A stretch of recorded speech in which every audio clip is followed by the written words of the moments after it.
ಇಂದು ನಾವು ಕೆಪಿಎಸ್ ಬಸವನಗುಡಿ ಶಾಲೆಯಲ್ಲಿ innovation challenge competition ಮಾಡ್ತಾ ಇದ್ದೀವಿ. ಹೀಗಿರಬಾರ್ದಿತ್ತು ಹೀಗಿರ್ಬೇಕಿತ್ತು ಅಂತ ನಿಮ್ಗೆ ಅನ್ಸುತ್ತಲ್ಲ, ಅದೇ ಸಮಸ್ಯೆಗಳು. ಲೀಟರ್ ವಾಟರ್ ಬಾಟಲ್ ಫಿಲ್ಟರ್ ಆಗಬೇಕು ಅಂದ್ರೆ 3 ರಿಂದ 4 ಲೀಟರ್ ನಾರ್ಮಲ್ ಲೀಟರ್ನ ಅಂದ್ರೆ ಅದರಲ್ಲಿ 1 ಲೀಟರ್ ತೊಗೊಂಡ್ರೆ ಬರೀ 25% ಮಾತ್ರ ಫಿಲ್ಟರ್ ನೀರು ಇರುತ್ತೆ. ಇನ್ನು 75% ವೇಸ್ಟ್ ಅಂದರೆ ಆಚೆ ಬಂದ್ಬಿಡುತ್ತೆ. ಸೊ ನಾವು ಕುಡಿಯೋ ನೀರು ಎಷ್ಟು ಮಿತವಾಗಿ ಬಳಸಬೇಕು ಅಂದರೆ ಅಷ್ಟು ಮಿತವಾಗಿ ಬಳಸಬೇಕು. ನೀವು ಯಾವ ರೀತಿ ನೀವು ಸ್ಕೂಲನ್ನು ನೋಡ್ಕೊತೀರಾ, ಯಾವ ರೀತಿ ಮೇಂಟೈನ್ ಮಾಡ್ತಿದ್ದೀರಾ ಅದನ್ನ ನೋಡಿಬಿಟ್ಟು ಪ್ರೈಮರಿ ಮಕ್ಕಳು ಚಿಕ್ಕ ಮಕ್ಕಳೆಲ್ಲ ಕಲ್ತ್ಕೊತಾರೆ. ಪ್ರೆಸೆಂಟೇಷನ್ ಸ್ಕಿಲ್ಲಿಂದ ಮ್ಯಾಟರ್ ಆಗುತ್ತೆ, ಟೀಮ್ ಎಫರ್ಟಿಂದ ಮ್ಯಾಟರ್ ಆಗುತ್ತೆ. ಬೆಸ್ಟ್ ಹೇಳ್ದ ನಾನು ನಿಮ್ಮೆಲ್ಲರಿಗೂ ಕೊನೆಯದಾಗಿ ಆಲ್ ದ ಬೆಸ್ಟ್ ಹೇಳ್ತಾ ಇದ್ದೇನೆ. ನೆಕ್ಸ್ಟ್ ನೋಡೋಣ ಯಾರು ನೀವು ತುಂಬ ಚೆನ್ನಾಗಿ ಪ್ರೆಸೆಂಟ್ ಮಾಡ್ತೀರಾ ಅಂತ. Thank you. ಎಸ್ ನಾನೆಲ್ಲ ಅರ್ಥ ಆಯ್ತಲ್ಲ, ಆದಷ್ಟು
ನಮ್ಮ ಜಡ್ಜಸ್ಗಳು ನೀವು ಒಂದು ಪ್ರೆಸೆಂಟೇಷನಲ್ಲಿ ತುಂಬ ಇಂಪ್ರೆಸ್ ಆಗಿಬಿಟ್ಟು ಫಸ್ಟ್ ಪ್ರೈಸ್ನ 2 ಟೀಮಿಗೆ ಕೊಡೋದಕ್ಕೆ ಡಿಸೈಡ್ ಮಾಡಿದೆ. ಟೋಟಲ್ ಯಾವ ಶಾಲೆಯಲ್ಲಿ ಕೂಡ ಈ ರೀತಿ ಕಾಂಪಿಟೇಷನ್ ಇರಲಿಲ್ಲ. ತುಂಬ ರೇರ್ ಈ ರೀತಿ ಕಾಂಪಿಟೇಷನ್ ಇದೆ. ಇದು ಫಸ್ಟ್ ಪ್ರೈಸ್ ಒಬ್ಬರಿಗೆ ಬರಬೇಕಿತ್ತು, ಅದು 5 ಜನಕ್ಕೆ ಮ್ಯಾಕ್ಸಿಮಮ್ ಮೆಂಬರ್ಸ್. ಬಟ್ ಆದರೆ ಇಲ್ಲಿ 2 ಟೀಮಿಗೆ ಬಂದಿದೆ. ಅಲೌನ್ಸ್ ಮಾಡಲಾ? Okay. That is the first prize goes to the winner is paper soap making Satya, Ashwada, and Yashaswini Anjali. I request all the teachers and volunteers to give with the certificate, prizes, and the winning trophy.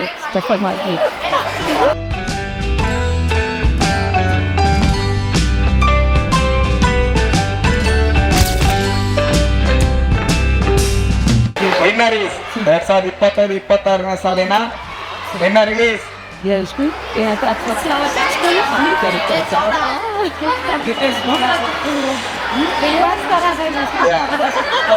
ಕೈ ಬಂದಿರ್ಬೇಕಿತ್ತು. That is our team, crowd management and cleanliness. Shalini, Maithili, Pramika, congratulations.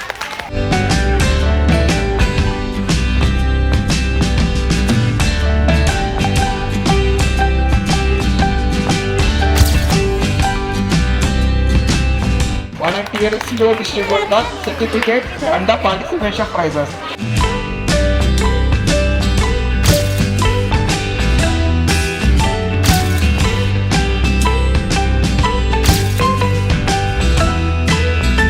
ನಾವೇನೇ ಇಷ್ಟು ಮೇಲ್ ಬಂದಿರ್ಬೇಕಂದ್ರೆ ನಮ್ಮ teachers ಆದಂಥ Annapurna ma'am ಮತ್ತು ಆಶಾ ma'am. ನಾನು ಈ ಸ್ಕೂಲಿಗೆ ಬಂದಾಗ ತುಂಬ ಪ್ರಾಬ್ಲಮ್ ಇತ್ತು. ಆ ಪ್ರಾಬ್ಲಮ್ನೆಲ್ಲ ಹೋಗಿಸಿ ನನಗೆ ಸೀಟ್ ಕೊಡಿಸಿದ್ರೆ ಅದರಿಂದ ನಾನು ಈ ಪ್ರೈಸ್ನ ನಾವೆಲ್ಲ 4 ಜನನೂ ಸೇರಿ ಮ್ಯಾಮ್ಗೆ ಕೊಡೋಕ್ಕೆ ಇಷ್ಟಪಡ್ತೀವಿ.